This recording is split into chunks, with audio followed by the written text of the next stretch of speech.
அன்னவயல் புதுவையாண்டால் அரங்கற்க பண்ணு திருப்பாவி பல்பதியம் என்று செய்யால் பாடி கொடுத்தாளர் பாமாலை பூமாலை சூடி கொடுத்தாலை சொல்லு.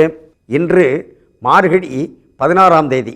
அனைவருக்கும் நல்லதே நடக்க வேண்டும் என்ற பிரார்த்தனையோடு நாம் நிகழ்ச்சியை தொடங்குகின்றோம். நாம் திருப்பாவையில் நேற்று வரை 15 பாசுரங்களுக்கு இருக்கக்கூடிய விளக்கங்களையும் அந்த பாசுரங்களையும் சிந்திக்கக்கூடிய பாக்கியத்தை பெற்றோம்.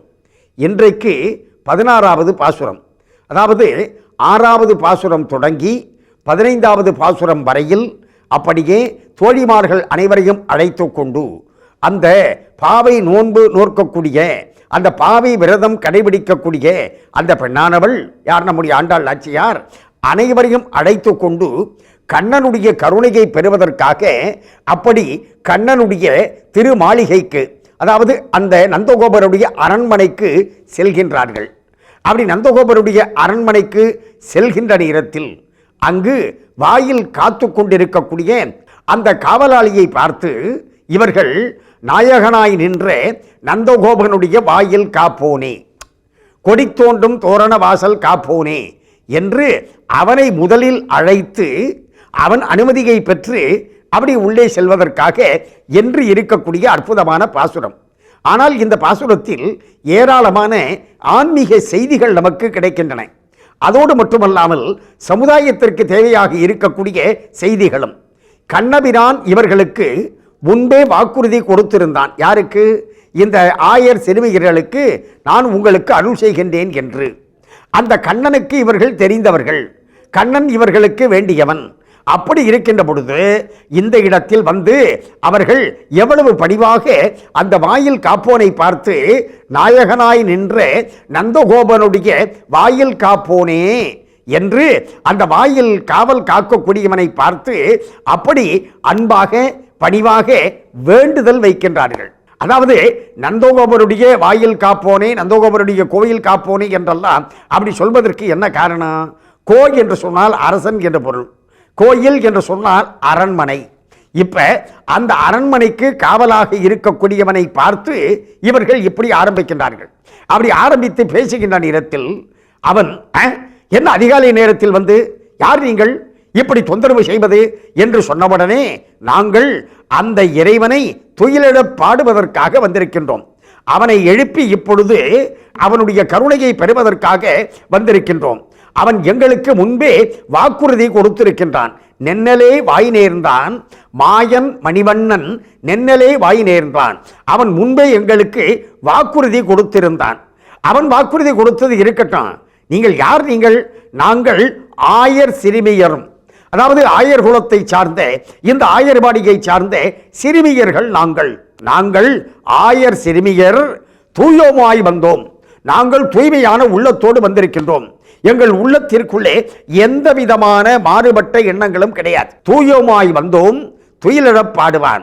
நீ சும்மாவாவது அப்படி வாயால் முன்னம் மாற்றாதே அம்மா, நீ சும்மா நீ மாட்டேன்னு அப்படி சொல்லிக்கிட்டு இருக்காதப்பா, எங்களுக்கு நீ வழியை விடுப்பா, நாங்கள் நேராக உள்ள போய் அந்த கண்ணபிரானுடைய அருளை பெற வேண்டும் என்ற வகையில் இப்பொழுது அப்படி பாடுகின்றார்கள். இதில் இருக்கக்கூடிய மிகப்பெரிய ஒரு தத்துவம் என்ன என்று சொன்னால், முதல்ல நந்தகோபரை பற்றி நந்தகோபன் வாயில் காப்போனே என்றார்கள், நாயகனாய் நின்ற நந்தகோபன் என்றார்கள். இப்படியெல்லாம் சொன்னதற்கு என்ன காரணம்னு சொன்னாக்க, நந்தகோபனை இந்த இடத்தில் ஒரு ஆச்சாரியனாக நினைத்து அந்த ஆச்சாரியன் வழியாகத்தான் கடவுள் கருணையை பெற வேண்டும் என்ற சம்பிரதாயத்தின் அடிப்படையில் இந்த பாசுரத்தில் நந்தகோபரை ஆச்சாரியனாக, அப்படி குருவாக, குரு வழியாக ஆச்சாரியன் வழியாக இறைவன் அருளை பெற வேண்டும் என்ற சம்பிரதாயத்தையும் வலியுறுத்தக்கூடிய வகையில் அமைந்திருக்கக்கூடிய பாசுரம் இந்த பாசுரம்.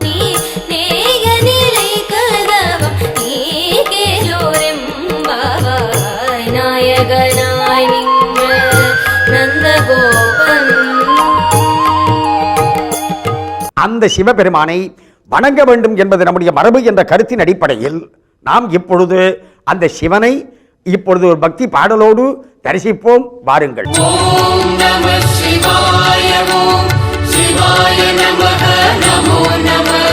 புனிதம் புனிதம் சிவமந்திரம், புவனம் முழுதும் பஞ்சாட்சரம்.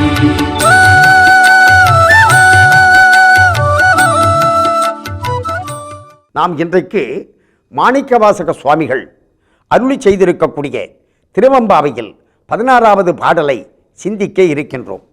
இதற்கு முன்பாக வந்த பாடல்களில் எல்லாம் அப்படி பெண்களை எழுப்பி அவர்கள் அனைவரும் நேராக குளத்திலே வந்து நீராடி பிறகு வெந்நீர் அணிந்து அந்த சிவ சிந்தனையில் ஈடுபட வேண்டும் என்பதற்காக முயற்சியில் ஈடுபட்டிருக்கின்றார்கள் என்ற வகையில் நாம் பார்த்து கொண்டு வந்தோம். அன்பர்களே, இப்போ இந்த மழை நீரானது இந்த குளங்களில் எப்படி வந்து சேர்கின்றது, அந்த மழை நீர் எப்படி பொழிய வேண்டும் என்ற வகையில் அமைந்திருக்கக்கூடியது இந்த பாடல். முன்னி கடலை சுருக்கி, அதாவது கடல் நீர்தான் ஆவியாகி மேகமாகி மழையாக பொழிகின்றது. இன்றைக்கு விஞ்ஞானம் சொல்லக்கூடிய உண்மை. அன்றைக்கே 7ஆம் 8ஆம் நூற்றாண்டில் வாழ்ந்த நம்முடைய ஆண்டாள் நாச்சியாரும் சரி மாணிக்கவாசக சுவாமிகளும் சரி எப்படி அழகாக இந்த கடல் நீரானது ஆவியாகி மேகமாகி குளிர்ந்து மழையாக பொழிகின்றது என்ற அறிவியல் உண்மையை ஆன்மீகத்தில் வைத்து பாடியிருக்கின்றார்கள் என்பதை நாம் இந்த இடத்தில் சிந்தித்து பார்க்க வேண்டும். இதில் அன்பர்களே, நாம் இந்த பாடலில் பார்க்கின்ற பொழுது அப்படியே அந்த கடலை சுருக்கி மேகமாகி அது அப்படியே இடி இடித்து மின்னல் அடித்து மழையாக பொழிய வேண்டும். இதுதான் பாட்டில் உள்ள கருத்து. ஆனால் அதுக்கு என்ன அழகா உதாரணம் கொடுக்கிறார் பாருங்க மாணிக்கவாசக சுவாமிகள்.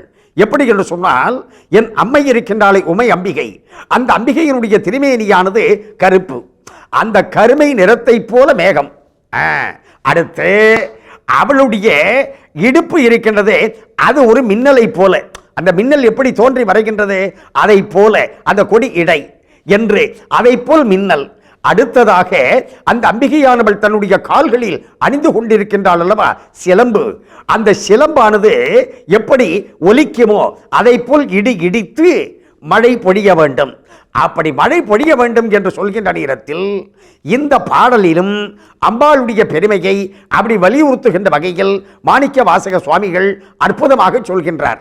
எப்படி என்று சொன்னால், நம்ம சென்ற பாட்டில் பார்த்தோம், அம்பாள் திருவடியை வணங்க வேண்டும் என்று அப்படி சொல்லக்கூடிய பாடல் 15வது பாடல்ல.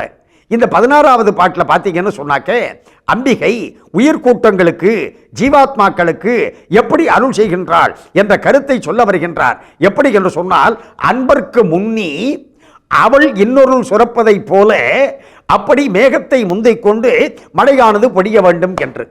இதை புரியும்படியா சொல்லணும்னு சொன்னாக்க, இப்போ சாதாரணமாக அன்பர்களே, நம்ம எந்த கோவிலுக்கு போனாலும் அந்த கோவிலில் போய் சுவாமியை தரிசனம் செய்கின்ற பொழுது சுவாமி தரிசனம் செய்வதற்கு முன்பாக அம்பாளை தரிசனம் செய்ததற்கு பிறகு அதற்கு பிறகுதான் சுவாமியை தரிசனம் செய்ய வேண்டும். காரணம், அம்பாள் என்ன செய்கிறா, நம்பாள் வந்திருக்கான், அவன் ஃபைலை கிளியர் பண்ணுங்க அப்படின்னு இன்டர்காமரை கூப்பிட்டு சொல்லிவிடுவான். சொன்ன உடனே என்ன ஆகும், நம்ம ஃபைல் ஓகே ஆகிடும், அந்த இறைவன் அருள் செய்வான் நமக்கு. ஆகையினால் அம்பிகையானவள் அன்பர்களுக்கு தெய்வத்தை முந்திக் கொண்டு சிவனை முந்திக் கொண்டு அருள் செய்கின்றாள். அதை போல மேகத்தை முந்திக் கொண்டு மழையானது பொழிய வேண்டும் என்று அப்படி அம்பாளுடைய பெருமையை அப்படி காட்டக்கூடிய இந்த பாடலை இப்பொழுது நாம் சிந்திப்போம். பாருங்கள். மழையேலொரும்பாவாய் முன்னி கடலை.